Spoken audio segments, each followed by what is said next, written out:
오늘 본문 14절을 다시 한번 보시면 그러므로 주께서 친히 징조를 너희에게 주실 것이라. 보라, 처녀가 잉태하여 아들을 낳을 것이요 그의 이름을 임마누엘이라 하리라 그랬는데, 오늘 이 말씀에 의지해서 메시아의 동정녀 탄생 예언, 이런 제목으로 하나님 말씀을 선포하고 함께 내보고자 합니다. 예수님께서 이 처녀의 몸을 입고 이 땅에 오시기 약 700년 전에 선지자 이사야를 통하여 장차 처녀가 잉태하여 아들 낳을 것인데 그 이름이 임마누엘을 하리라고 예언하고 있습니다. 우리는 매주 예배 공예배 시간에 사도신경을 통하여 우리의 신앙을 고백하는데, 그 신앙 고백 가운데 그 앞부분을 살펴본 이 전능하사 천지를 만드신 하나님 아버지를 내가 믿사오며 그 외아들 우리 주 예수 그리스도를 믿사오니 이는 성령으로 잉태하사 동정녀 마리아에게 나시고 라고 이렇게 주문을 외우듯이 늘 이렇게 암송합니다만, 정말 그 사도 신경, 우리 사도가 어떤 걸 믿었는지, 우리 그리스도인들이 무엇을 믿는지를 확신한다면 우리의 삶이 좀 더 새로워지고 또 우리의 삶이 좀 더 부요해지고 우리의 삶이 더 능력 있는 삶이 될 줄로 확신합니다. 메시아의 동정녀 탄생 예언, 오늘 우리가 이 대강절 세 번째 주를 맞이해서 이 메시아의 동정녀 탄생 예언에 대해서 함께 살펴보고자 합니다. 자, 그렇다면 본론적으로 이 메시아의 동정녀 예언 탄생의 그 정치적, 역사적 배경은 무엇인가? 그리고 역사의 한가운데 유다 왕으로 재임한 아하스 왕의 불신앙을 통하여 우리 신자의 불신앙적인 요소를 좀 발견하고, 그럼에도 불구하고 우리 하나님께서는 당신의 열심으로 친히 징조를 주셨는데 그게 바로 임마누엘의 징조고, 처녀가 잉태하여 아들을 낳아 인류를 죄에서 구원할 뿐만 아니라 그가 믿는 모든 신자들의 심령에 영원토록 함께 계셔서 우리를 지키시고 보호하시고 인도하실 것이라는 메시지가 오늘 본문에 담겨져 있습니다. 메시아의 동정녀 탄생 예언에 대한 소위 정치적, 당시의 역사적 배경은 무엇일까요? 자, 오늘 본문 7장 1절로 2절을 다 같이 한번 통독하도록 하겠습니다. 이사야 제7장 1절로 2절 시작. 우시아의 손자요 요담의 아들인 유다의 아하스 왕 때에 아람의 르신 왕과 르말리의 아들 이스라엘의 베가 왕이 올라와서 예루살렘을 쳤으나 능히 이기지 못하니라. 어떤 사람이 다윗의 집에 알려 이르되 아람이 에브라임과 동맹하였다 했으므로 왕의 마음과 그의 백성의 마음이 수비 바람에 흔들림같이 흔들렸더라. 오늘 이 사건은 그 이스라엘의 남북조 시대, 즉 이스라엘이 나눠진 이 분열왕국 시대에 일어난 사건입니다. 그러니까 이 북쪽 이스라엘과 남쪽 유다로 갈라진 시대에 북이스라엘이 아람 나라와 이 결탁해서 소위 동맹을 맺어서 남쪽 유다를 침공해 오는 것입니다. 북이스라엘의 왕은 당시에 이 베가라고 하는 왕이고 아람 나라의 왕은 르신이라고 하는데, 이 베가와 르신이 동맹을 맺어 남쪽 이 아하스가 집권하고 있는 유다를 침공해 오는 것. 좀 쉽게 말씀드린다면 이 북한이 중국과 동맹을 맺어 남한을 지금 쳐들어온 그런 절체절명의 위기 상황에 봉착한 것입니다. 이런 위기 상황에 봉착했다면 우리가 믿음으로 대처하고 또 우리가 할 일을 감당하면 되겠는데, 그야말로 이 남쪽 유다왕 아하스와 온 백성들이 그 전쟁의 공포로 말미암아 불안과 두려움에 휩쓸려 있습니다. 자, 오늘 7장 2절 하반절에 보시면 왕의 마음과 그의 백성의 마음이 수비 바람에 흔들림같이 흔들렸더라. 그야말로 국민적, 민족적 불안과 두려움을 이렇게 웅장한 스케일로 시각적으로 우리에게 보여주고 있습니다. 얼마나 두려움이 가득 찼으면 앞으로 전쟁은, 세계 전쟁은 이 핵전쟁이 될 가능성이 많은데 북한도 핵이 있다고 그러지, 중국도 핵을 보유한 유엔 상임이사국 아닙니까? 두 나라가 만일에 결탁해서 남한을 침공한다면 그야말로 우리 서울 시민들도 이런 공포와 불안, 그 두려움에 휩쓸릴 것은 두말할 것도 없을 것입니다.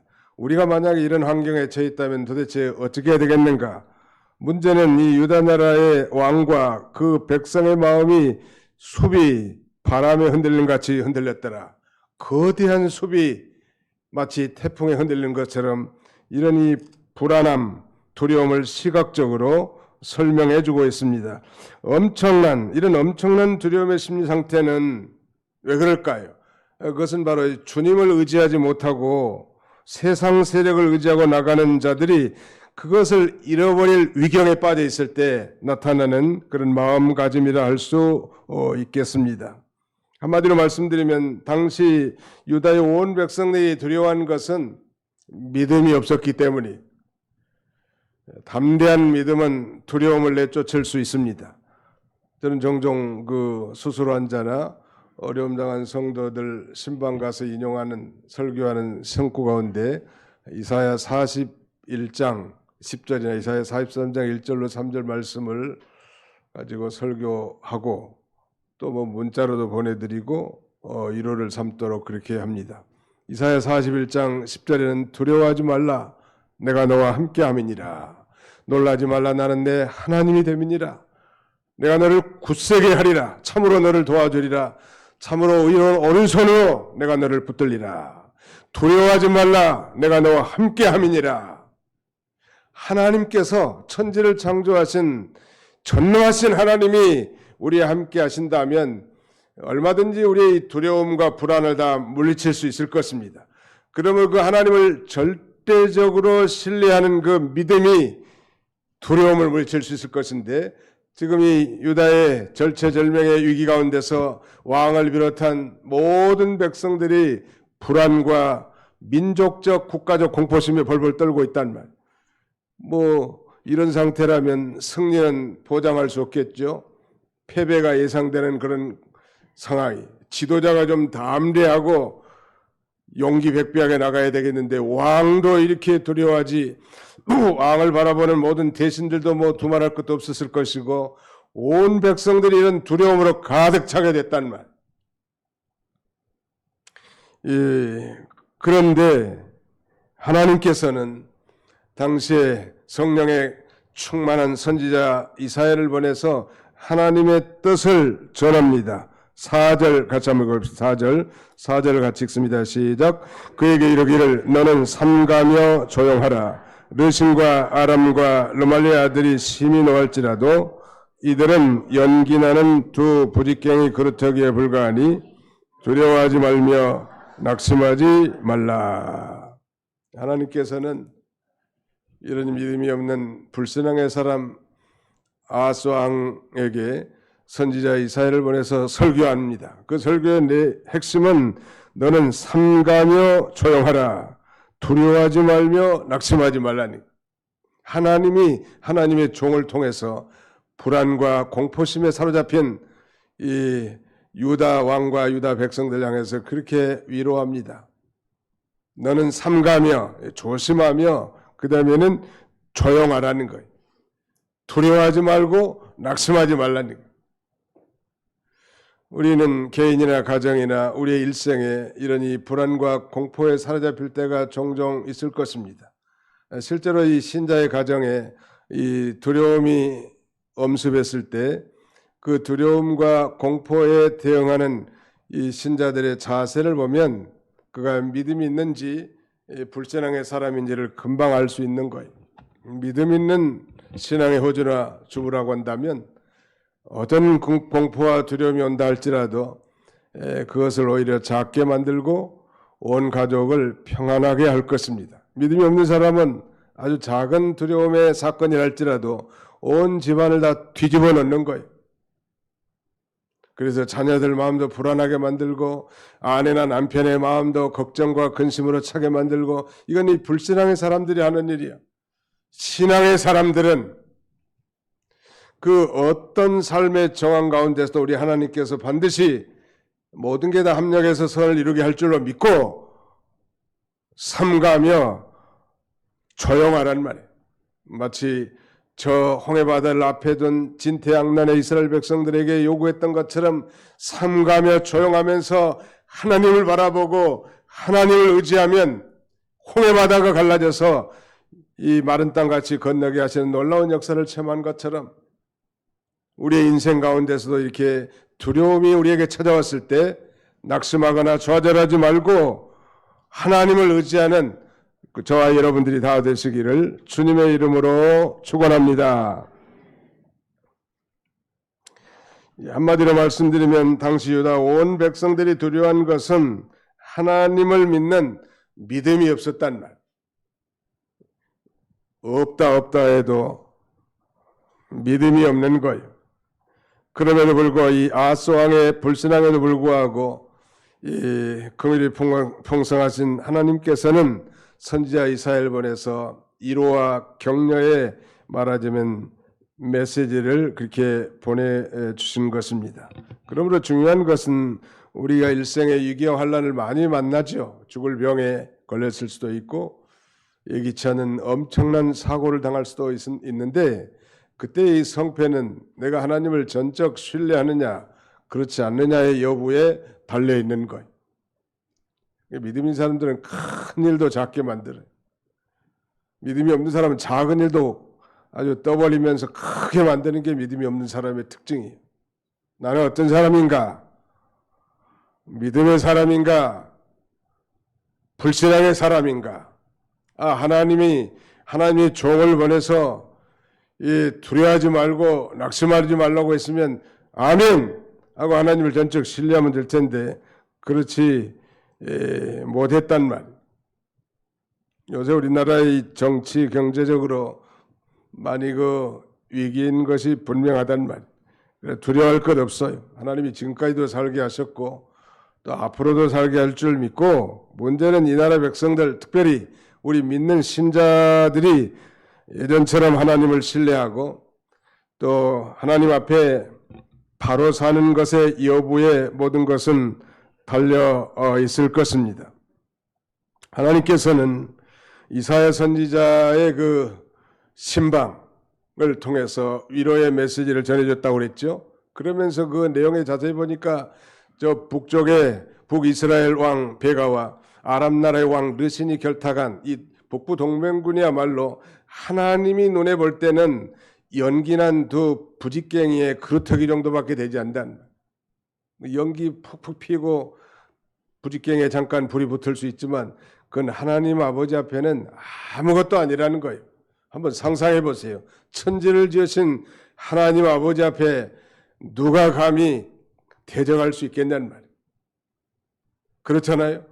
그러므로 하나님의 말씀을 절대 신뢰하고 하나님의 약속을 절대 신뢰할 때 우리는 모든 두려움과 염려, 근심과 걱정을 다 물리칠 수 있는 것입니다.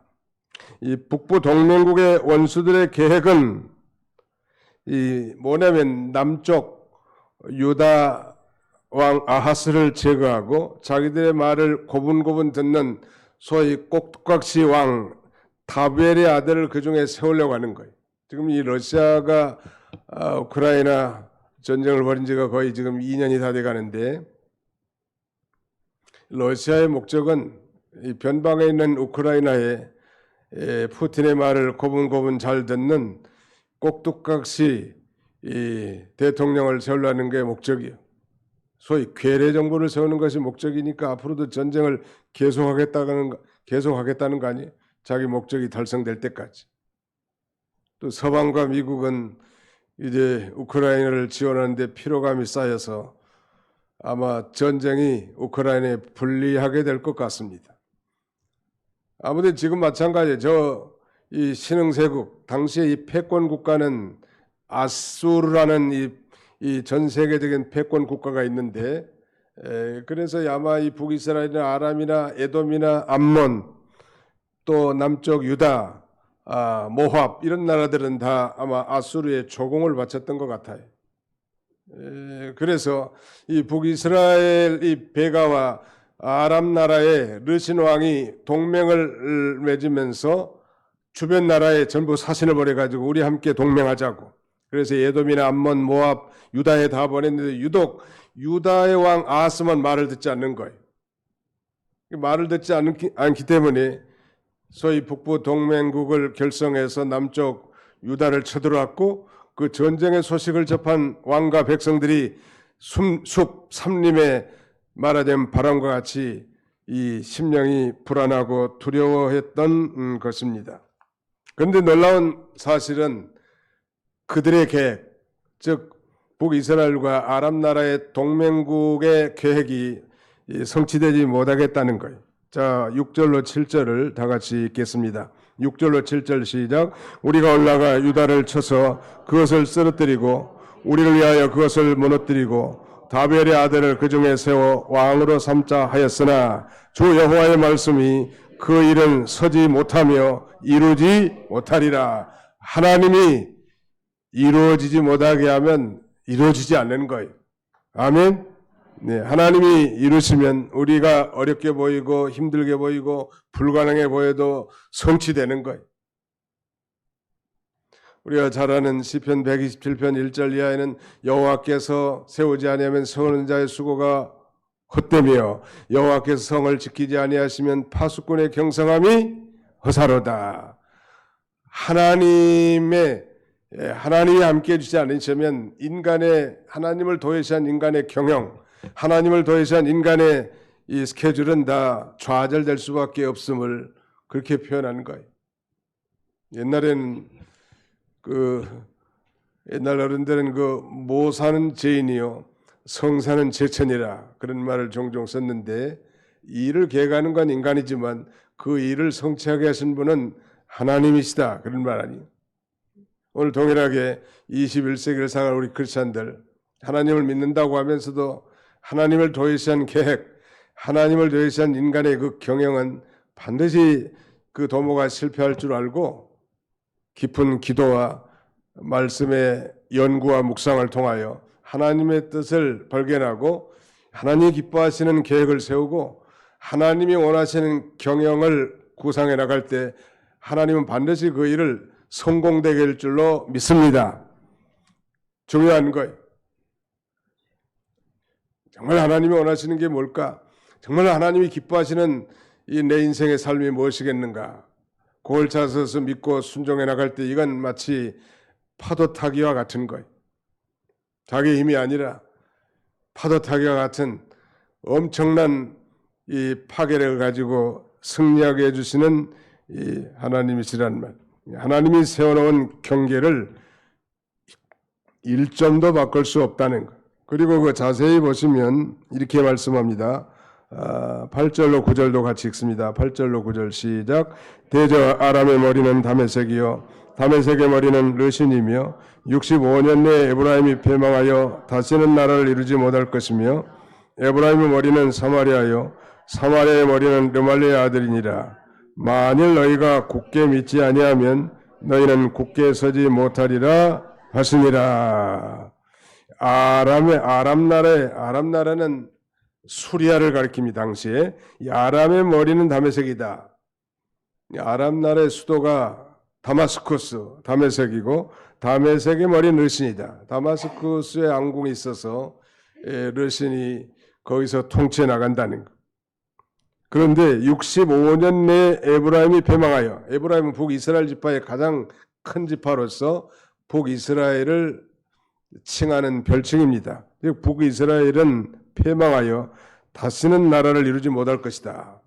65년 내에, 지금 이들이 까불고 있지만, 그래서 남쪽으로 쳐들어오고 있지만 이 65년 후에 65년쯤 되면 북이스라엘은 이제 저 아수르에게 주전 722년 호세왕 당시에 멸망하게 됩니다.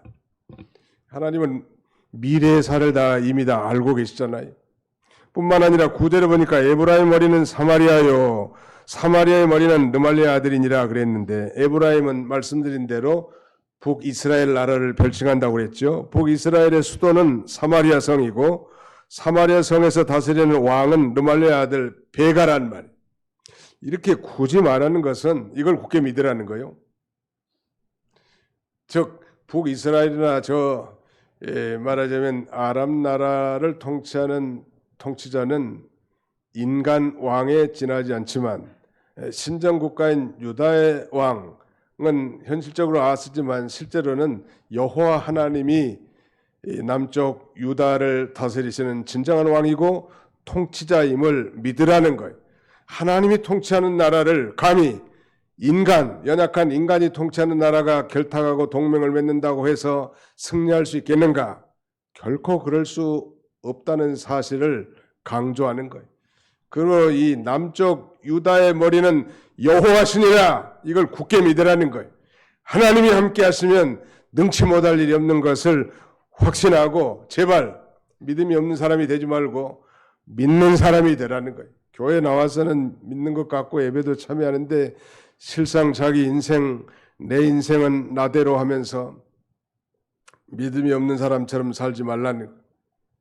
우리 크리스마스 시즌을 맞이해서 임마누엘 오신 그 예수 그리스도의 탄생을 기뻐하고 즐거워하는 것 참 좋은 일이지만 정말 이 메시아의 동정녀 탄생 예언의 역사적 정치적 배경을 통해서 우리 자신들도 아수왕 같이 얼마나 이 불신앙의 사람인지,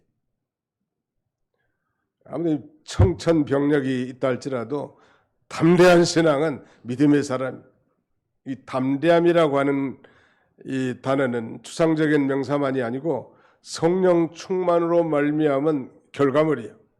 사랑하는 성도 여러분, 예수님의 이 제자들이 예수님이 잡혀가고 십자가에 못 박힐 때 다 도망갔어요. 물론 이 사도 요한은 대제사장의 친척벌 되니까 십자가 아래까지 갔지만 대부분 다 도망갔습니다. 부인했고, 심지어는 수제자라고 하는 베드로까지도 예수님을 3번씩이나 부정하는데 마지막 3번째는 한 여종 앞에서 저주하고 맹세하면서 예수님을 모른다고 부인한 나약한 인생들이에요. 그러나 오순절 성령의 강림함으로 말미암아 성령의 충만한 베드로와 이 요한 그리고 야고보 많은 제자들은 서슬퍼런 이 종교 권력 앞에서 담대하게 그들에게 예수 그리스도를 증거할 수 있었던 것은 인간의 힘이 아니라 성령의 권능을 힘입었기 때문입니다. 우리가 다 연약하고 겁과 두려움도 많고 나약한 그런 존재들이지만 우리 아버지는 하나님이시고 우리 안에 성령님이 내주에 계시기 때문에 믿음으로 나가면 우리가 담대해질 수 있는 거예요. 믿으시면 아멘 합시다. 네, 담대한 인생을 사시라. 믿음 없는 사람들처럼 아하스왕처럼 벌벌 떨거나 두려워하는 것은 하나님이 결코 기뻐하지 아니하십니다. 거기 9절 하반절에 우리 한번 따라서 해봅시다. 만일 너희가 굳게 믿지 아니하면 너희는 굳게 서지 못하리라. 다시 한번 합시다. 만일 너희가 굳게 믿지 아니하면 너희는 굳게 서지 못하리라. 일본단 사람들은 거의 안 따라서는 것 같아 보니까. 제 귀가 왼쪽에만 들려. 네, 이걸 역설적으로 말하면 너희가 굳게 믿으면 굳게 설 수 있다 그런 말이에요. 신앙이라는 무슨 자기 확신이나 신념이 아닙니다. 하나님의 약속의 말씀을 믿고 전능하신 하나님을 믿는 사람 굳게 설 수 있는 거예요. 오늘 최 목사도 이렇게 큰 소리 치는 건 백이 든든하기 때문에 그래. 하나님의 백을 믿고 하나님의 종으로서 하나님의 말씀을 증거하는데 그 나아갈 이유가 뭐냐는 말이에요. 믿는 사람들은 좀 그래서 담대하고 배포도 큰 거예요. 믿음이 없이 벌벌 떨 거 없다고. 죽어도 영생 아니요 부활이고. 아하스왕이 이렇게 믿지 못하기 때문에 굳게 서지 못하고 벌벌 떨게 된 거예요. 그래서 하나님이 또 이렇게 제안하십니다. 10절 여호와께서도 아하스에게 말씀하여 이르시되 너는 내 하나님 여호와께 한 징조를 구하되 깊은 데서든지 높은 데서든지 구하라 하시니 아하스가 이르되 나는 구하지 아니하겠나이다. 나는 여호와를 시험하지 아니하겠나이다 한지라. 이사야가 이르되 다윗의 집이여 원하건대 들을지어다. 너희가 사람을 괴롭게 하고서 그것을 작은 일로 여겨 또 나의 하나님을 괴롭히려 하느냐. 못 믿으니까 하나님이 징조라도 그럼 한번 구해봐라. 높은 데서 구하든지 깊은 데서 구하든지 아무 것이라도 땡볕 나는 대낮에 하늘에서 눈방울이 떨어지도록 징조를 구하든지, 갑자기 땅이 진동하는 그런 놀라운 것을 구하든지, 쌍꺼풀이 없는 사람이 갑자기 쌍꺼풀이 생기도록 징조를 구하든지, 아무튼 한 가지 징조를 구하라고 했으면 하나님이 구하라면 구하면 될 거 아니에요? 그게 믿음이 없으니까 아무리 말해도 순종을 못하는 거예요. 이 순종 잘한 사람은 믿음이 있는 사람이에요. 우리는 다 나약하고 허물이 많고 부족한 사람이지만 하나님이 하라고 하면 예, 알겠습니다. 순종하겠습니다. 그게 믿음 아니에요? 집사님, 내년에는 교사를 좀 하면 좋겠습니다. 그 목사님이나 뭐 장로님이나 다 지켜보고 교사를 할 만하니까 하라고 하는 거 아니에요?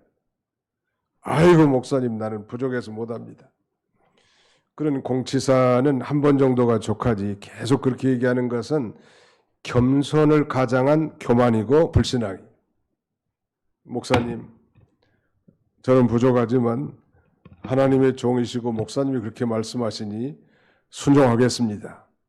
목사님이 기도해 주십시오. 저는 부족해서 감당하기 어렵습니다. 이렇게 나가야 그 신앙 아니? 내내 부족하다면 죽을 때까지 그러다가 불순종하다 가는 거요. 그게 바로 아하스 왕의 모습입니다. 아니 선지자를 통해서 설교를 통하여 두려워하지 말고 낙심하지 말라고 잠잠하게 하나님만 바라보라고 했으면 아멘 하고 나가면 될 건데 벌벌 떨면서 두려워하고 걱정하고 염려하고 근심하고 그래도 못 믿으니까 하나님이 결코 북부 동맹군의 계획대로 되지 않을 것이고 남쪽 유다 다윗의 집을 생각하여 남쪽 유다를 지키시고 보호할 거라고 했으면 아멘 해야 될 텐데 못 믿어. 그래서 이제 마지막으로 그러면 징조라도 구해서 제발 믿음이 없는 사람이 되지 말고 믿는 사람이 되라고 제발 확신을 가지라고 했으면 아멘. 하나님 그러면 제 키가 1m 70인데 한 90이 좀 되게 해주시옵소서. 순간적으로 한번 좀 그런 그 징조라도 좀 구했더라면 그 징조를 보고 아 정말 하나님이 살아계시고 나와 함께 계시구나. 그리고 힘있게 나갈 수 있을 거 아니에요. 우리는 이 사사시대의 사사 기드온에 대해서 다 이미 들은 바 있을 겁니다. 미디안 대군이 남쪽 이스라엘을 쳐들어온 거예요. 당신이 특별히 사사를 세워서 나라를 이끌어가는 하나님이 통치하시는 그런 시대였는데 기드온은 자신을 생각하기에 자신은 너무나 연약한 거예요. 어떻게 나 같은 것이 그 일을 감당할 수 있겠냐. 겸손하죠. 그러면서 스스로 자신은 정말 자기 인생이 보리떡과 같은 그런 존재에 불과한 내가 감히 이스라엘의 지도자가 되어 저 미디안의 대군을 어떻게 이길 수 있겠냐고. 하나님이 정말 나를 부르신 것 같으면 제가 징조를 구할 터이니 응답해 주옵소서. 양털과 이슬을 통하여 2번이나 징조를 구합니다. 한 번으로도 만지 못하고. 하나님이 응답하신 그 징조를 보고 아 내가 부족하고 허물이 많고 보리떡 같은 인생이지만 하나님이 나를 지금 부르셨구나 라고 담대하게 나가서 저 이스라엘 대군을 무찌르는 대승을 거두게 됩니다. 사랑하는 성도 여러분, 하나님은 믿음이 없이는 하나님을 기쁘시게 할 수 없다고 했습니다.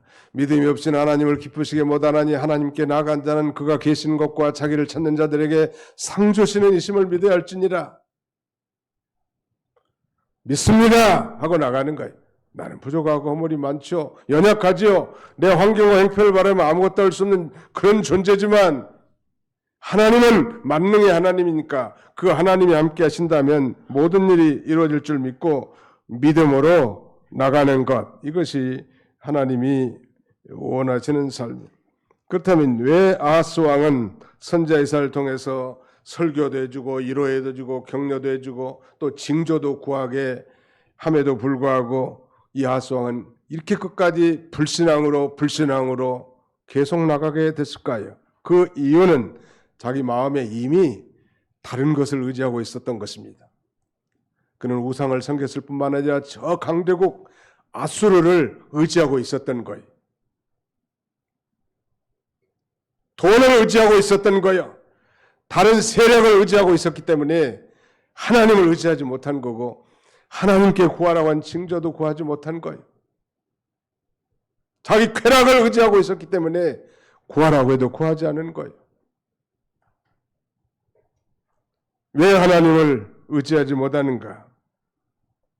그는 은밀히 아수르 왕에게 사자를 보내서 초공을 주면서 도움을 받으려고 계획하고 있었기 때문에 아무리 목사님을 통해서 설교해도 속이에 격리기 정도밖에 안 되는 거예요.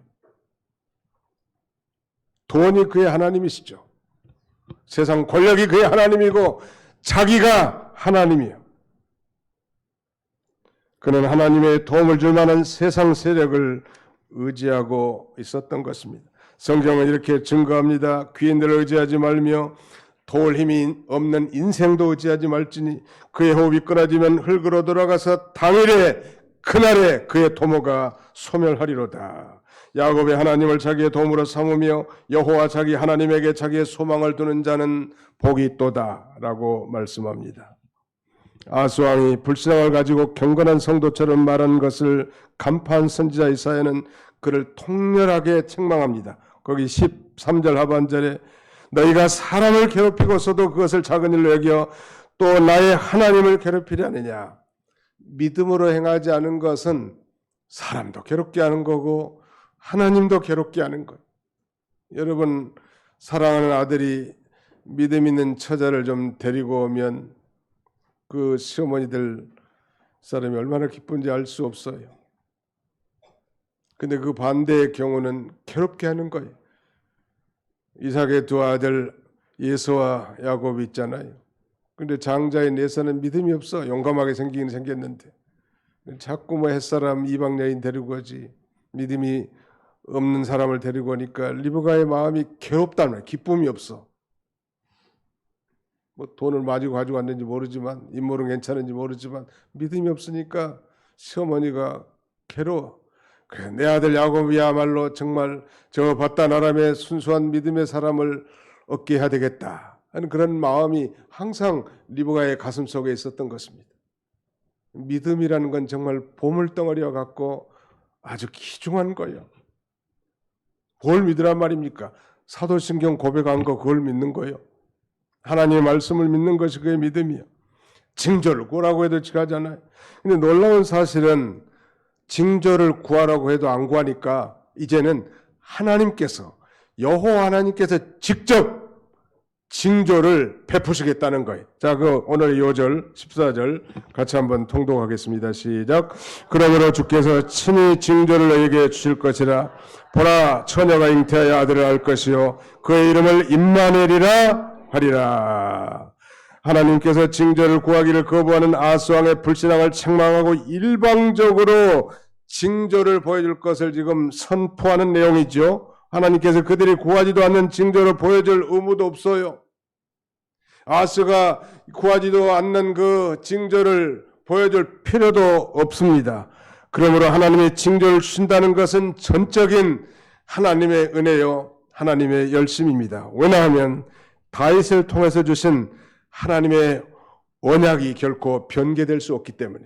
사랑하는 성도 여러분, 오늘 정말 저와나 여러분이나 하나님 앞에 정말 한심하기는 짝이 없고 부족한 게 많지만 여전히 우리가 하나님을 아버지를 섬기고 여기까지 오게 된 것은 하나님의 은혜요, 하나님의 열심이요, 하나님의 나라와 영광을 위하여 끊임없는 자비와 긍휼을 베푸시면서 여기까지 우리를 인도하신 거예요. 믿으시면 아멘 합시다. 믿음, 그게 바로 신앙이. 자, 우리 이사야 9장 6절로 7절 다 같이 읽어보겠습니다. 이사야 9장 6절로 7절입니다. 같이 읽습니다. 시작. 이는 한 아기가 우리에게 낳고 한 아들을 우리에게 주신 바 되었는데 그의 어깨는 정사를 메었고 그의 이름은 기묘자라 모사라 전능하신 하나님이라 영존하신 아버지라 평강의 왕이라 할 것이라.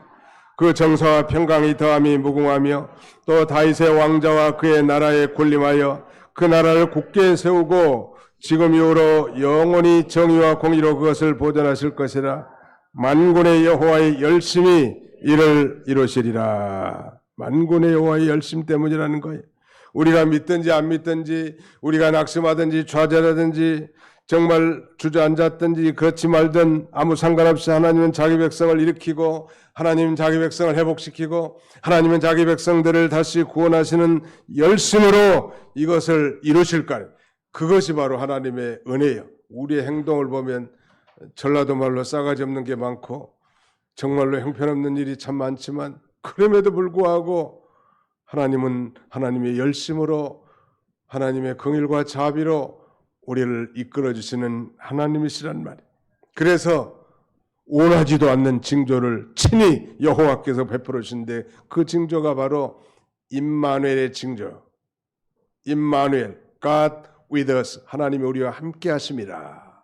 보라, 처녀가 잉태하여 아들을 낳을 것이요 그 이름을 임마누엘 하리라. 메시아의 동정녀 탄생 예언이 탄생된 것입니다. 이 징조를 베푸신 중요한 목적은 두 가지. 역사적으로는 당시 북이스라엘과 아람 나라가 동맹을 맺어서 남쪽 유다의 아스 왕을 침략했다고 했는데, 아스 왕이 불신앙으로 나가고 하나님의 뜻을 저버렸지만 다윗의 언약을 기억에 서서 그 북부 동맹군의 침략으로부터 하나님이 막아주시고 지켜주시고 보호해 줄 것이라는, 즉 임마누엘의 하나님이 되었을 거라는 그런 약속인가 동시에 궁극적으로 이것은 먼 훗날 아담의 범죄로 말미암아 그 죄와 사망으로 말미암아 영원한 지옥 형벌에 떨어질 비참한 인생들에게 멸망하지 않고 영생을 얻게 하시려고 천의 몸을 통하여 인류를 구원할 메시아를 보내주겠다고 하는 약속, 그래서 하나님이 우리와 함께 계셔 주시겠다고 하는 그 임마누엘의 약속이고 징조였던 것입니다. 그러므로 오늘 우리 그리스도인들은 우리 환경의 호불호와 상관없이 어떠한 사건이 우리 앞에 닥친다 할지라도 바로 이 임마누엘의 신앙을 갖는 것이 중요합니다. 하나님이 나와 함께 계시다. 오늘날 이 교회가 정말 도전을 받고 있는 시대고, 경제적, 정치적, 아니 세계적으로 어려운 시국을 살고 있지만, 그럼에도 불구하고 그 하나님이 나와 함께 계시다는 사실을 믿을 때 우리는 담대해질 수 있고, 그 다음에 이 어려운 가운데서도 믿음을 지킬 수 있고 하나님을 기쁘시게 할 수 있을 것입니다. 오늘 이 성탄을 우리가 앞두고 이 놀라운 메시아의 동정녀 예언의 탄생을 통하여 오실 이 어린 구주 예수 강탄을 축하하고 기억하고 감사할 뿐만 아니라 그 임마누엘 하나님을 찬양하고 기뻐하는 복된 성탄의 계절이 다 되시기를 주님의 이름으로 축원하는 바입니다. 기도합시다. 기도하겠습니다. 살아계신 우리 아버지 하나님께서 추운 날씨 가운데서도 안식일을 기억하여 거룩히 지키라고 하신 주님의 명령을 따라 오늘도 온건 각지에서 사랑하는 성도들을 불러 모아주시고 이 대강절 세 번째 주에 이 메시아의 강탄을 기억하며 우리의 불신앙을 아주 날카롭게 지적하며 믿음이 없는 사람이 되지 말고 믿는 사람이 되라고 임마누엘의 신앙을 가지라고 우리를 권고하시는 이를 진심으로 감사하고 감사를 드립니다. 성탄절을 다만 정말 절기 행사로 정말 외부적인 그런 기쁨과 이 감사의 절기로만 지킬 것이 아니고 이 땅에 정말 동정녀로 탄생하신 그 예수 그리스도의 강탄을 깊이 묵상하며 참으로 구원해 주신 그 놀라운 은혜를 회복하는 복된 절기들이 다 되도록 우리 하나님께서 은혜를 나려 주시옵소서. 오늘 종일토록 우리의 심령을 성령께서 진리의 말씀으로 충만하게 하셔서 우리 하나님 앞에 영광 돌리는 복된 성일이 되게 해주시기를 간절히 바라옵고 예수님의 이름으로 기도하옵나이다. 아멘.